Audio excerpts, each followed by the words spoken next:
Hey everyone, thank you so much for joining me today. So I have had a lot of requests to talk about acne and skin blemishes in general and how to heal them or prevent them. I've also had a request to talk about my skincare routine. So today I'm going to do both, and I'm going to talk about my skincare regimen and offer 7 tips for healing and or preventing skin blemishes, including acne, atopic dermatitis, psoriasis, etc. One thing I do want to mention is that I don't put any makeup on my skin. If I ever put makeup on, I use mascara and eyeliner for fun occasions when I want to play a little bit. I don't use any other makeup, and I don't put any cover up on my skin. So it's really important for me to have healthy looking, clear skin. So without further ado, let's get started. The first tip I'd love to offer you is to look at your diet, and if you need to clean up your diet. I can share with you that I used to suffer from pretty bad eczema. I had some patches on my neck, on my face as well, and when I cleaned my diet up and replaced a lot of dairy, processed foods, animal products with fruits and vegetables, plant foods diet basically, my eczema completely resolved. And I want to be clear, it's not just a vegan diet, it's a healthy vegan diet, one that's full of antioxidant rich foods and natural foods. So when you do this, it's amazing the results you can witness. These foods, fruits and vegetables, are so rich in these vitamins that are helpful for skin repair and helpful for skin regeneration. They're also so water rich, so they help with the suppleness of the skin. But apart from that, when you replace processed foods with these foods, you're getting out of the body's way. And what I mean by that is that your body can now detoxify. It's not having to work so hard to process and digest foods that are probably not meant to be in there in the first place. And the body is now freed up to heal skin issues. The skin, being the largest detoxifying organ, is really what comes into play when you are full of toxins. And so that comes up in the case of blemishes. And if you're able to clean your system out, your skin then doesn't have this reaction as much, if at all. So that's my first tip.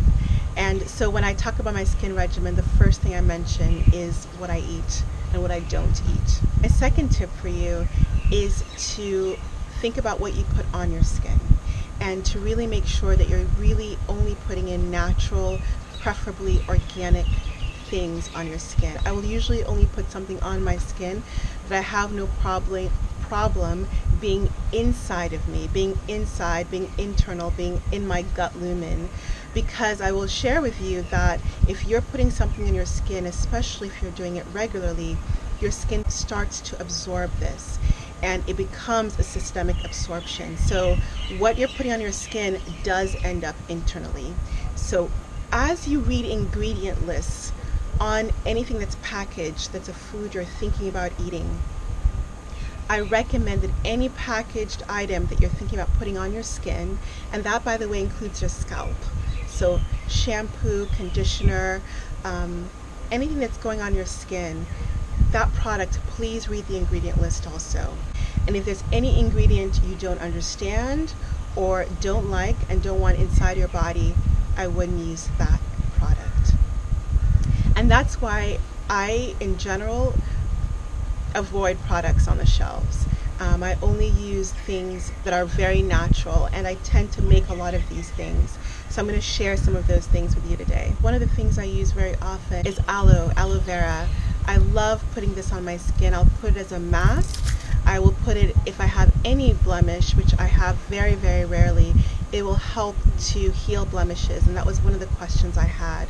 Also, if I've been in the sun for a very long time and I want to cool my skin, I put some aloe on. So that is something that you can eat, and I have some great smoothie and juice recipes with aloe in them, but can definitely go onto your skin. Another ingredient that I love that can go internally also is this here. This is activated bamboo charcoal powder. I usually use bentonite clay, and I travel with that. I always have bentonite clay, but I lost my bentonite clay when I was in Cambodia, in our hotel room in Cambodia. So I was looking around and found this. And this actually is very similar to bentonite clay in many respects. So both bentonite clay and activated charcoal are very mineral rich, and they also will bind toxins and draw out pollutants. They will bind dirt, bacteria, oil, and take that out from pores and also internally. So actually, in the emergency room and urgent care centers, we use activated charcoal internally for people who've ingested something very toxic. So similarly, I use this as a facial mask, and I'll mix this with a little bit of water and maybe an essential oil I love, and put that on my face and keep it on for 20 minutes. I used to do it with bentonite clay, and now that I don't have that, I use this with charcoal, and it's an amazing facial that I'll do about once a week. I made a video recently about essential oils that I use, and they're a huge part of my health and beauty regimen. And if you want to know more about them and how to use them, you can check the description down below to check out that video. The third tip that I would offer for healthy, beautiful, clear skin is sunshine. I know it's easier said than done for some of you who are in the Northern Hemisphere in the wintertime, but when you have it accessible to you, sun, please get out into it. Healthy sun exposure is so vital for not just our skin health, our entire holistic health and well-being. And we actually recommend sunshine, as physicians, we recommend sunshine for healing things like psoriasis. It was very helpful for me when I was dealing with eczema, for helping my eczema get better. Sunshine is the best source of vitamin D, and vitamin D is kind of a misnomer. We call it vitamin, but it actually works in the body as a pre-hormone, and it's important, very important for hormone homeostasis, hormone metabolism, which has effects on many things in our body, one of which is supple, healthy skin. So sunshine is my third tip. For sun protection, I use shea butter. I love shea butter. I've been using it for years, and I put it on my skin, all over my body and my face. Some people love coconut oil, and I love coconut oil on my skin. I usually don't put coconut oil on the face as much. If you are somebody with sensitive skin, you want to be aware of avoiding some oils on your face and maybe the rest of your body, depending on how sensitive you are. And that leads me to tip number 4, which is to avoid using comedogenic oils. And comedogenic oils are basically oils, butters, fats that clog the pores and also can lead to skin breakouts, skin acne.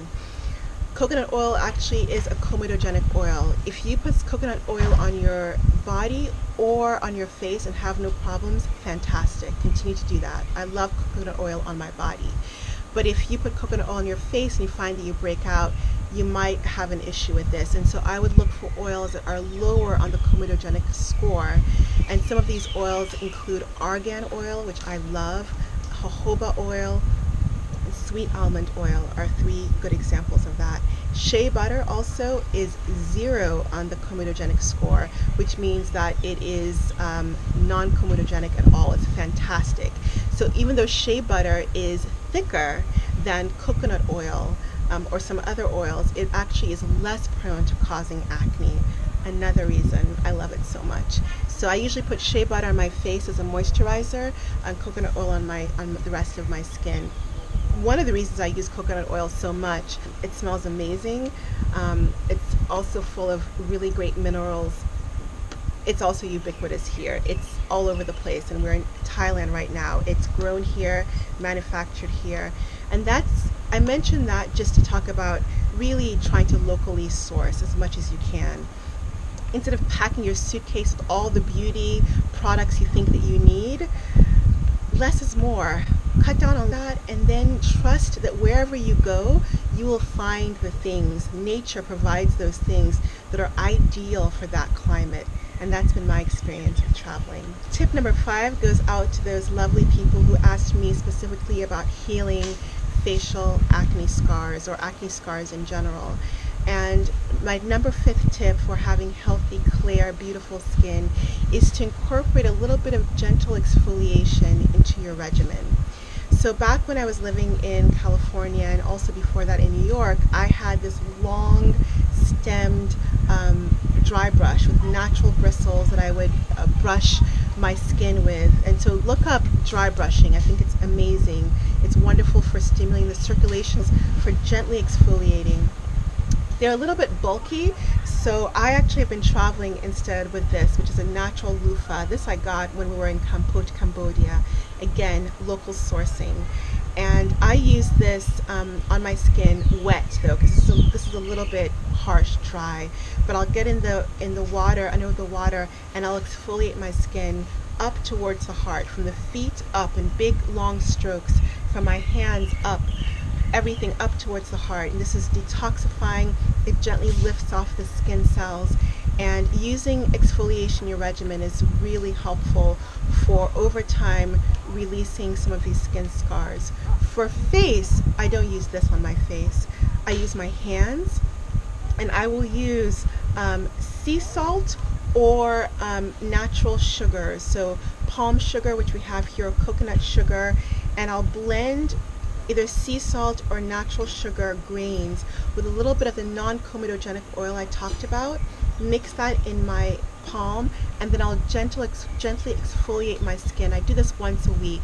It's an amazing time to massage my skin, to help with circulation. And then any spots, if I have any old blemish scars, which I have very little of now, or next to none, I will use that, and this will help to lift off those dead cells, encourage regeneration, because sea salt is actually really high with minerals like magnesium and zinc, which help with skin cell turnover, and that will help the healing process. Other things to help with facial acne scars or other skin acne scars are a little bit of lemon juice. The only thing I will caution about fresh lemon juice is monitor the amount you use and the duration of usage. Over time, if you use it too much, it can lead to hypopigmentation, which means your skin is lighter than your natural skin color, and that can really be unpleasant looking for a lot of us, especially if you're a darker skin color like I am. Aloe vera is also wonderful for facial acne scars or skin acne scars, and shea butter is fantastic for acne scarring over time. So again, this is another reason I love shea butter. Brief note, if you have scars from stretch marks, shea butter all the way. And I love putting that with a little bit of an essential oil like lavender, and then rubbing that into the skin. Number 6 tip is kind of a general tip, and it's a quick tip just to say less is more. I think I said that before earlier, but I want to say it again. Keep it simple. Work from the inside out.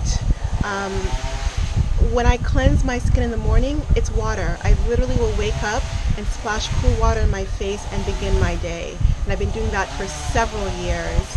And like I showed you, I use very few things on my skin, and I think my skin is healthier because of it. I apologize for the background noise. I just wanted to be out in nature, and so there's some unnatural noises as well. The 7th and last tip I want to share with you is hugely important, and I don't think gets spoken about enough with skincare. And that is, to as much as you can, keep your stress level low. Keep your mental stress level low. And that means getting enough sleep. That means exercising, moving in a way that's joyful for you. And that for me also means practicing gratitude. I think these 3 things are some of the most powerful ways to keep your stress level low. When you get enough sleep, your body during sleep does amazing repair work for your entire body, but definitely including your skin. When you're exercising, you are stimulating your lymph system, you're stimulating your circulatory system, and you're releasing endorphins, all of which are wonderful for skin, glowing skin. And when you are practicing gratitude, I want to share with you, for I think almost 10 years now, I've had a gratitude journal practice where every evening I write down 5 things that I'm grateful for. And it's a powerful practice in just nurturing a sense of joy, but also decreasing any level of anxiety that I might be feeling, because it just changes my perspective. It changes my mental state immediately doing that. And when you do that, all of a sudden, you can exhale. All of a sudden, those worry lines, that tension releases. And that translates to supple, clearer, healthier skin. So to review, as a recap, number 1, for the tips, number 1, work from the inside out, clean up your diet. Number 2 is to think about what you're putting on your skin and choose natural, preferably organic ingredients that you wouldn't mind also being inside of you, because a lot of times what goes on finds its way in. Number 3 is to get some wonderful sunshine on your skin, healthy levels of sun on your skin. Number 4 is to avoid comedogenic oils. Number 5 is to incorporate gentle exfoliation into your regimen. Number 6 is to remember less is more. And finally, but certainly not least, number 7, keep your stress low by sufficient sleep, regular exercise, joyful movement, and also by practicing gratitude. I hope these tips have been useful. I hope you enjoyed seeing a little bit of what I use on my skin. And if you like this video, please give it a thumbs up. Share it with anybody who you think might benefit. Subscribe for more weekly videos. And as always, much love to you.